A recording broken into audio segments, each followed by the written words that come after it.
Големи беа очекувањата од првиот работен ден на собранието, но пратениците повторно не обезбедија кворум. Гласањето за законот за јазиците ќе почека до четврток заедно со изборот на Дарко Костадиновски и Осман Кадрију за судии во Уставниот суд и укинувањето на Советот за утврдување на факти. Спикерот Џафери ги презакажа седниците откако во салата се собраа само 52 пратеници. Опозицијската ВМРО ДПМН на координативен состанок одлучи и натаму да ги бойкотира седниците. Лидерот на партијата Христијан Мицковски како образложение за одлуката наведе дека нема демократска атмосфера за тие да се вратат во собранието.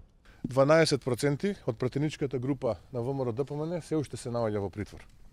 Тоа се 5% од вкупниот број на пратеници кои се соочуваат со конструирано обвинение за тероризам. Човековите права беа прекршени, а власта ги погази и законите, демонстрирајќи сила врз народните избраници. Пратениците од мнозинството пред празниците уверуваа дека бојкотот на ВМРО ДПМН нема да биде пречка за кворум, но веќе денес координаторот на СДСМ Томислав Тунтев остана недостапен да одговори на прашањата дали власта ќе успее да собере доволно пратеници за гласање во четврток. Претходно тој за телевизија 24 изјави дека важните закони како што е законот за јазици ќе почекаат на опозицијата пред да бидат изгласани.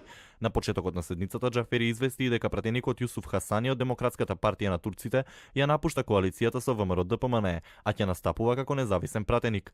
Мицковски, зад кого за време на денешната изјава застанаа едва и половина од пратениците на ВМРО ДПМН, го повтори ставот дека постои единство во редовите на опозицијата. Пратеничката група на ВМРО ДПМН е единствена, обединета и сите заедно стоиме зад овие ставови кои што денеска пред вас беа презентирани. Собранискиот бојкот на опозицијата неверојатно ќе продолжи се додека не се исполни барањето на ВМРО ДПМН за осомничените лица за настаните од 27 април да бидат пуштени на слобода.